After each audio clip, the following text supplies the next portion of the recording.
guys, welcome to my vlog on the new Dragon Ball Z movie Resurrection F. I gotta tell you, I saw it last night. I really thoroughly enjoyed it. It was great. Much better than Battle of the Gods. So, with my love of Dragon Ball Z so much, I figured maybe it'd be worth doing a movie review on it. I haven't done one of these in, like, forever. But I thought it would be for a good cause, because I'm a huge fan of the show. Been a big fan of it since it came out in, I think it was 1999, I don't know. But anyway, this is going to be a full spoiler review. If you haven't seen the movie Resurrection F yet, I suggest don't watch this video unless you don't care about spoilers, but I'm going to go full on with spoilers, so you've been warned, so let's do it. So anyway, the premise of the movie Resurrection F is this is probably about a year after Battle of the Gods happened, and Frieza actually gets resurrected with the Earth's Dragon Balls. Now, Frieza's has actually had a few minions remaining, and Frieza's empire has grown throughout the years after his passing. The character, I think his name is Spolier, he goes to Earth and he actually seeks down Emperor Pilaf, Shu and Mai, because they've been searching for the Dragon Balls, and actually gets them to resurrect Frieza. Now, when Shenron resurrects Frieza, it's kind of done in this strange way that I didn't really understand, because Shenron says, oh, he's been cut into pieces, so I can't really bring him back to his old body. I didn't really understand that, considering Krillin was blown up in the Frieza saga, and his body was restored, but, you know, it still actually made good comedy, and I actually will say the comedy in this movie was brilliant. Like, you know, they used the first wish to bring back Frieza in these pieces that they've got, and Spolier says we'll just use the healing capsule to bring him back to his original state. Then Shenron actually says, what will your second wish be? And all of a sudden Shu just yells out in the background, I want 1,000,000 Zeddies! It was so funny. It was just, you know, it was a great little cameo appearance with having those three, but the movie actually does go into like a darker tone than Battle of Gods did. So Frieza gets resurrected in the healing capsule, and there's one thing on his mind, and that is revenge. So Frieza actually knows that he's in a weaker state because he's been dead for so long. But, you know, the interesting thing about this is that when all these fans were hearing that Frieza was going to return, there was mixed feelings about him. Like, how can Frieza, like, beat Goku and Vegeta? They've been, like, you know, they've been training for many years. How the heck can Frieza try to keep up with them? Turns out Frieza has never trained a day in his life. He was born naturally with the strength that he has. So he says, I'll take about 4 months of serious training, and I will go to Earth and get my ventures. I really thought this was very interesting. I really like Frieza. I've even cosplayed as him more than one time. So anyway, when this is going on, we are now introduced to a new character called Jacko, the Galactic Patrolman. Now, for those of you who don't know, Jacko is a character that Akira Toriyama created in a manga book, which is this book right here. Jacko, the Galactic Patrolman. And it's actually, as soon as I saw the character Jacko in the Resurrection F trailer, I was like, I gotta know about this character, and I actually read it, and it's actually a very funny and very entertaining book. It's about Jacko's from another planet, and he's like outer space police officer, and he goes to Earth to try to stop Goku from destroying it. So it's before Dragon Ball starts. Very interesting book. In the book, there's a character introduced called Tights, which is Bulma's older sister. So Jacko has met Bulma in this book as well. So back to the story. Jacko has returned to Earth to visit Bulma to warn her that Frieza is on his way back to Earth. And him and this big army that he's bringing with him is going to be there within an hour. So, but Goku and Vegeta are nowhere to be seen at this point, because they are training on the planet where Whis and Beerus are residing, and they have no way of getting in contact with them. Bulma actually has stayed in contact with Whis throughout their first meeting, and she actually holds a bowl of ice cream and strawberries up, saying, Whis, come down to Earth, I've got something for you. That didn't work. But anyway, like, when this is going on, Bulma contacts Krillin to let Krillin know that Frieza's on his way. So when this is all going on, at the same time, Vegeta and Goku are now seeking training with Whis on the planet that he's residing. And it's actually a very awesome moment because, you know, Goku and Vegeta's rivalry is just getting much more intense than it used to. Even though they are friends now and Vegeta's, you know, a good guy now, their rivalry is still pretty strong.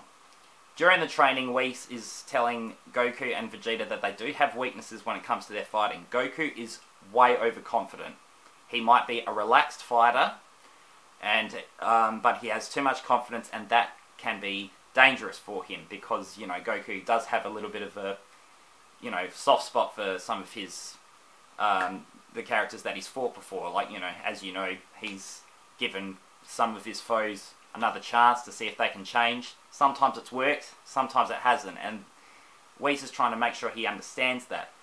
Vegeta is very, very a tense sort of fighter, so he's trying to teach him that you have to be a little bit more relaxed and not be too confident. There's more to it, but, you know, I'm just tweaking that little bit in there.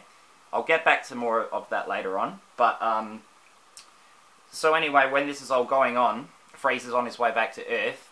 This scene is indicating the fact that Goku and Vegeta has absolutely no idea about what's going on, that Frieza is on his way back to Earth.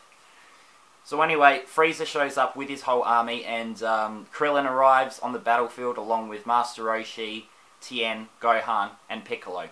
Bulma and Jacko also show up on the battlefield as well, and this is where the movie gets really, really interesting. The battle is awesome. It's a full-out war. This is something I've been wanting from the Dragon Ball Z series for a long time. That's just one thing that they never did in the series. A big, epic war. It was great. It was really good. In hindsight, I was a little bit curious about how, like, you know, Master Roshi would be in this moment, because he's not that strong. But, you know, they pull out a really, really great fight. All the characters are really, really doing a good job. The Z Warriors are just doing what they always do. They have a whole bunch of sensu beans. They're constantly throwing sensu beans to each other throughout this fight.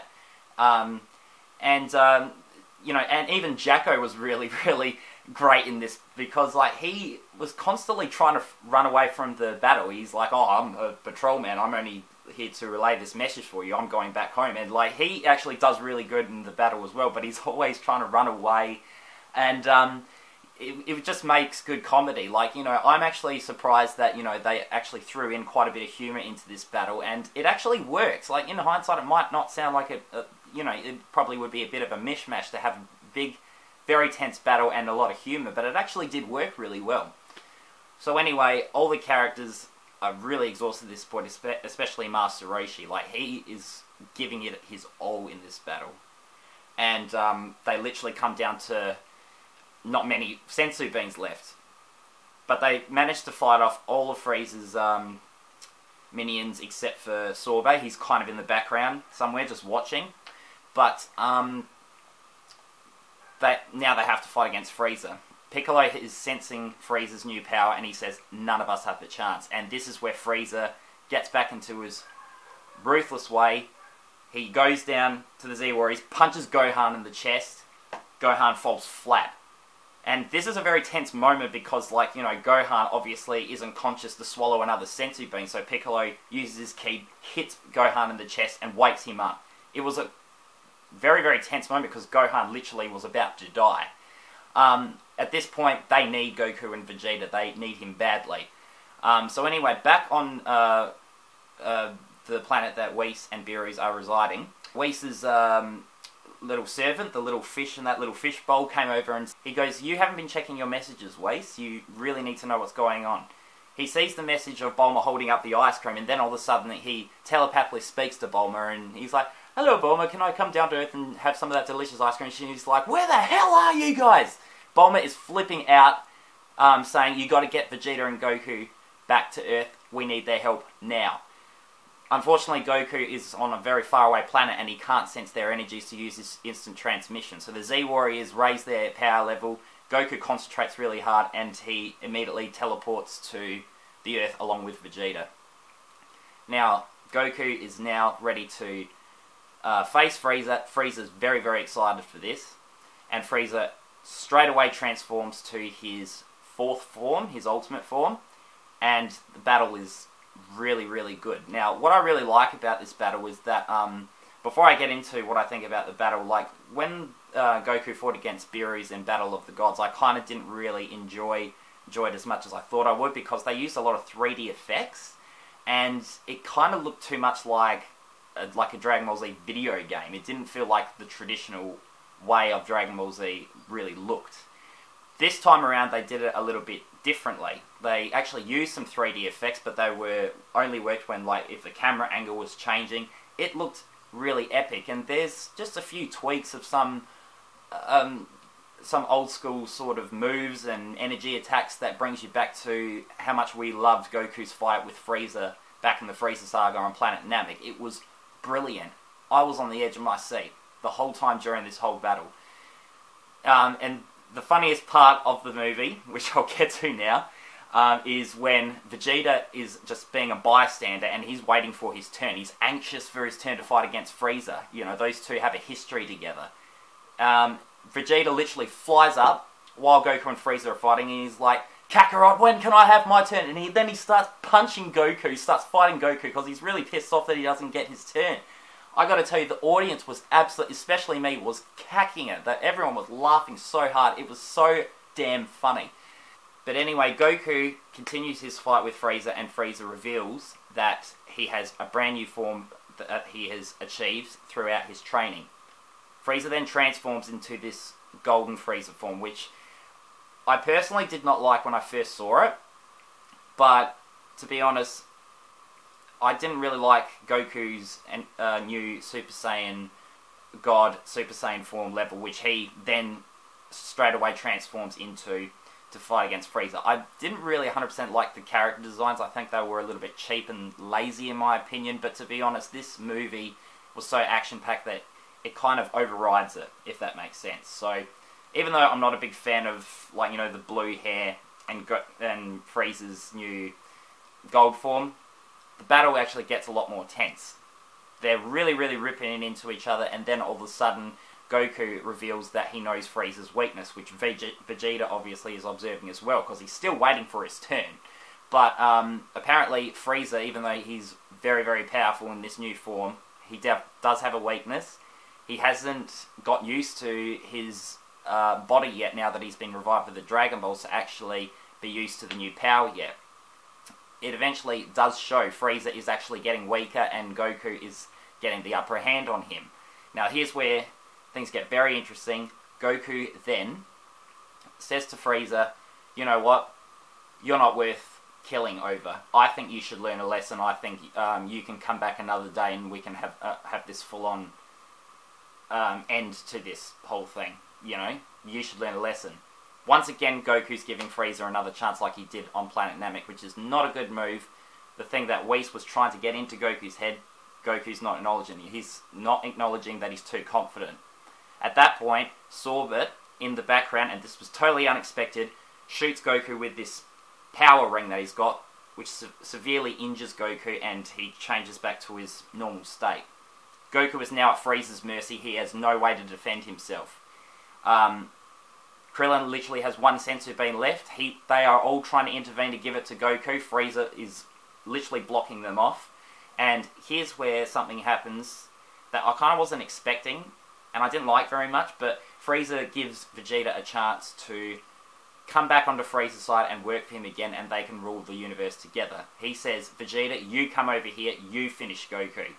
I know how much you really don't like this guy. You have this rivalry. Why don't you end it right now, and we can team up together like back in the old days. Vegeta, obviously, everyone knew this was going to happen. Vegeta definitely turned that offer down. Then he turns to a Super Saiyan God, Super Saiyan form. He starts fighting Frieza, finally. All of a sudden, you know, Vegeta is definitely got the upper hand on Frieza, and he says, look, I'm not soft-hearted like Goku is. I'm going to defeat you right now. No mercy, you're finished. And at that point, Frieza's golden form wears off. Frieza is totally down for the count. He doesn't give up there. He's like, you can all go to hell with me. And he slams his hand to the ground, and all of a sudden, big twist in the movie, he destroyed the planet. He actually destroyed the planet. I forgot to mention before that Beerus and Whis actually showed up on the battlefield a few minutes beforehand, sometime after Goku and Vegeta got there. But when Frieza is doing the moment when he puts his hand down onto the Earth and blasts it, he protects Goku, Bulma, and the other Z Warriors in a big shield. The Earth blows up and they survive. However, Frieza, Vegeta, everyone left on the Earth, they're gone. So at this point, Goku realizes that he's made a big mistake. He blames himself for this happening because he had a chance to beat Frieza and he didn't. Whis said, if you've finally learned your lesson, I'm going to do something for you right now. Now, I also forgot to mention before that Whis actually does have the power to reverse time, but he can only do it for 3 minutes. So Whis brings everyone back 3 minutes before the moment in time that they're in right now, and Goku literally has only a few seconds to stop Frieza from destroying the Earth, and he defeats him with his Kamehameha in his God form. That's where the film pretty much ends at this point. And I got to tell you, I was thoroughly entertained. I could not believe how great it was. I'm still in awe how great it is. I'm just a huge fan. It was great to see Frieza back. Now I'll get to my thoughts of what I thought in the movie. The premise of Frieza coming back, I loved it. Frieza's definitely one of my all-time favourite villains. I really enjoyed the humour. The humour was great, like I said a few moments ago. Like, you know, they blended in really well with the action. It still had a very dark tone. I was on the edge of my seat with a lot of scenes when a lot of the battle scenes were happening. I really enjoyed the mix of some 3D animation with just normal 2D animation. It actually worked really well. I was not expecting it. The storyline was great. Seeing all your favourite characters in was great. I kind of liked the fact that Beerus and Whis kind of were like secondary characters in this movie, because when they showed up on Earth, all they were doing were eating the whole time. You know, Beerus didn't even want to get involved. He's like, I'm not here to take sides, I'm just here to eat all these delicacies as I can, or I'll destroy it. Vegeta and Goku's chemistry is very good in this one. Like, in Battle of Gods, we kind of saw a soft spot that Vegeta probably had. He actually finally cares about the characters now. He cares about Bulma, his family. He's back to his roots of trying to be stronger than Goku, even though they're training together. But, you know, their rivalry is still very strong. The chemistry's great. Really enjoyed that. The movie still has a few flaws. Now, this is just my personal opinion. We all know that this story is about Goku. Dragon Ball Z's always been mainly about Goku. He's the one that gets to do the best fights, the most intense fights and all that sort of thing. I really wanted to see Vegeta fight against Frieza, and Vegeta was mainly a bystander during that whole fight, and that was really, really disappointing. I also had a little bit of a problem with the ending, because the whole time Whis was trying his best to teach Goku and Vegeta about their weaknesses and how they need to get through their weaknesses and turn them into strengths and actually become better fighters. Like, you know, those two refuse to work together, and Whis says in a bunch of times in the movie, if these two actually team up and fight Frieza together, they can get this over and done with, and you know, they would be good allies for each other. Unfortunately, Vegeta and Goku don't really have that rapport with each other. And it kind of felt like that was the premise that they were going through. Like, you know, because they talked about throughout the film, the beginning, the middle, and the end, and they still kind of didn't really do that. I mean, ultimately, Goku had to stick the nail in the coffin and finish Frieza off himself. So it kind of felt like, you know, the movie was going in that direction, and it didn't really happen. But once again, they kind of had to move, they kind of had to do a cliffhanger for this movie, and that's what it was. If they do another Dragon Ball Z film, we are probably going to expect those two to work together. But that's the one thing I've learned about Dragon Ball Z. If you want to see more, you have to be patient. They're just sliding little things in that will be told in another story for another time. And since Dragon Ball Super is now out, it probably might lead into those series. But we've got to be patient. That's one thing I've learned about Dragon Ball Z is that you got to be patient if you want to see more. But you know, they're the only two problems I had with this movie. Every movie has flaws. No movie's perfect, but very entertaining, very action-packed, very funny. The full-out war they had was great. I'm going to give Dragon Ball Z a B+. I got to say, if Vegeta probably was a little bit more involved, I would probably give it an A or an A+. But, you know, what can you do? I still was very thoroughly entertained. I definitely will see this movie at least one more time in the cinemas. And I hope you guys enjoyed this vlog. Tell me what you thought about the movie in the comments below. And I will finish this video off with the song that they used for the Dragon Ball Z film by Maximum the Harmone. Thanks for watching, guys. Catch you later. Please, please, please, please, what I'm trying to say, I don't